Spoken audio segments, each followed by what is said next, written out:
ओम गण गणपते नमः। सभी श्रोताओं को नमस्कार। आप सभी का स्वागत है आपके अपने चैनल अशोक वेदा में।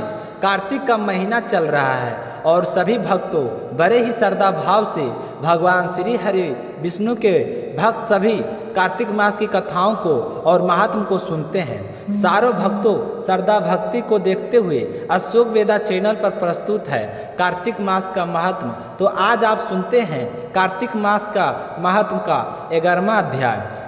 श्रद्धा भाव से सुनते रहिए और अशोक वेदा चैनल को सब्सक्राइब करके वीडियो को ज़्यादा से ज़्यादा विष्णु भक्तों में शेयर कीजिए। प्रेम से बोलिए विष्णु भगवान की जय हो।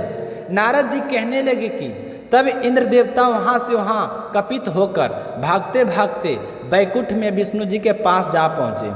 देवताओं ने अपनी रक्षा के लिए उनकी स्तुति की। देवताओं की उस दिन वाणी को सुनकर करुणा सागर भगवान विष्णु ने उनसे कहा कि हे देवताओं, तुम भाई को त्याग दो। मैं बहुत ही जल्द जलंधर से युद्ध करने जाऊंगा। इंद्रधनुष हंसी हंसी तो मैं उसे अपने हाथों से कभी नहीं मारूंगा, लेकिन युद्ध करने तो जरूर जाऊंगा, क्योंकि देवताओं ने मेरी बड़ी ही स्तुति की है। मैं उनसे बहुत ही प्रसन्न हूँ। उनकी रक्षा करना मेरा धर्म है। ऐसा कहकर भगवान विष्णु युद्ध के स्थान पर जा पहुँचे, जहाँ जलंधर मौजूद था। जलंधर और विष्णु जी के बीच में घोर युद्ध होने लगा। विष्णु जी के तेज से कपित देवता सिंहनाद करने लगे। फिर तो अरुण और अनुज दन के पंखों पर प्रबल वायु से पीड़ित हो दित्य के इस प्रकार घूमने लगे जैसे आंधी से बादल आकाश में घूमते हैं। तब अपने वीर देव को पीड़ित होते देखकर जलंधर ने क्रोधित होकर विष्णु जी को उद्धत वचन कहकर उन पर कठोर आक्रमण कर दिया। दोनों ओर से गदा बाणों और सलो आदि का भीषण प्रहार हुआ। दैत्यों के तीक्ष्ण प्रहार से व्याकुल होकर देवता इधर उधर भागने लगे। तब देवताओं को इस प्रकार भयभीत होकर देखकर गरुड़ पर चढ़े भगवान युद्ध के आगे बढ़े और उन्होंने अपना सारंग नामक धनुष उठाकर बड़े ही जोर से टंक किया। त्रिलोकी सहित गई पल भर में भगवान ने हजारों दैत्यों को सिर को काट गिराए।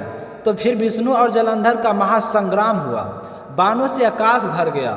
लोग बड़ा आश्चर्य करने लगे। भगवान विष्णु ने बाणों के बेग से उस दैत्य की ध्वजा छतर पतर कर दिए, बाण काट डाले। इससे व्यतीत हो उनसे अपनी गदा उठाकर गरुड़ के मस्तक पर दे मारी। साथ ही क्रोध से उस दैत्य ने विष्णु जी की छाती में भी एक तीक्ष्ण बाण मारा। इसके प्रति उत्तर में विष्णु जी ने उसकी गदा काट डाली और अपने सरंग धनुष पर बाण चढ़ाकर उसको बंधना शुरू कर दिए। इस प्रकार जलंधर अपनी बाण बरसाने लगा। उसने विष्णु जी के कई पहनी बाण मारकर वैष्णव धनुष को काट दिया। धनुष कट जाने पर भगवान ने गदा ग्रहण कर ली और शीघ्र ही जलंधर को खींच कर मारी, परंतु उस अग्निवो गदा की मार से दैत्य का कुछ नहीं बिगड़ा। उसने एक अग्निमुख त्रिशूल उठाकर विष्णु जी पर छोड़ दिया। विष्णु जी ने शिव जी के चरणों का स्मरण करके नंदन नामक त्रिशूल से उसके त्रिशूल का छेद दिया। जलंधर ने झपट कर विष्णु जी की छाती पर एक जोर से मुक्का मारा। उसके उत्तर में भगवान विष्णु ने उसकी छाती पर अपने एक मुक्का प्रहार किया। फिर दोनों घुटने टेक कर बहुएं और मोटी को उसे युद्ध करने लगे। कितने देर तक भगवान उसके साथ युद्ध करते रहे। तब सर्वश्रेष्ठ मायावी भगवान उस दैत्य राजर्षि का मेघवाणी में बोले कि अरे दैत्य श्रेष्ठ तू धन्य है जो इस महायुद्ध के इस बड़े बड़े आयुध में से भी भयभीत नहीं हुआ। तेरे इस युद्ध से मैं बड़ा प्रसन्न हूँ। तू चाहे जो वरदान मांग ले।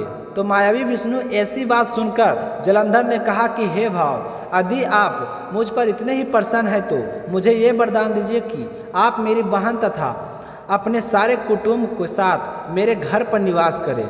जलंधर के ऐसे वचन सुनकर विष्णु जी को दुख तो बहुत हुआ, पर उसी क्षण उन्होंने तथास्तु कह दिए। अब विष्णु जी के सारे देवता के साथ साथ जलंधरपुर में जाकर निवास करने लगे। जलंधर अपनी बहन लक्ष्मी और देवताओं सहित विष्णु जी को वहाँ पाकर बड़ा ही प्रसन्न हुआ। फिर तो देवताओं के पास जो भी रतन आदि थे सबको लेकर जलंधर पृथ्वी पर आ गया और निशिम्भ को पाताल में स्थापित कर दिया और देव दानव यक्ष गंधर्व सिद्ध सर्प राक्षस मनुष्य आदि सबको अपना वंशवर्ती बना डाला। त्रिभुवन का शासन करने लगा। उसने धर्म अनुज सुपुत्र के समान प्रजा का पालन किया। उसके धर्मराज के सारे लोग सुखी थे। आगे क्या हुआ यह जानेंगे अगले अध्याय में। कार्तिक मास महात्म्य सुनकर आपको कैसा लगा कमेंट करके ज़रूर बताइए और अशोक वेदा चैनल को सब्सक्राइब करके वीडियो को ज़्यादा से ज़्यादा विष्णु भक्तों में शेयर करिए। श्रद्धा भाव से सुनने के लिए आप सभी को बहुत बहुत धन्यवाद।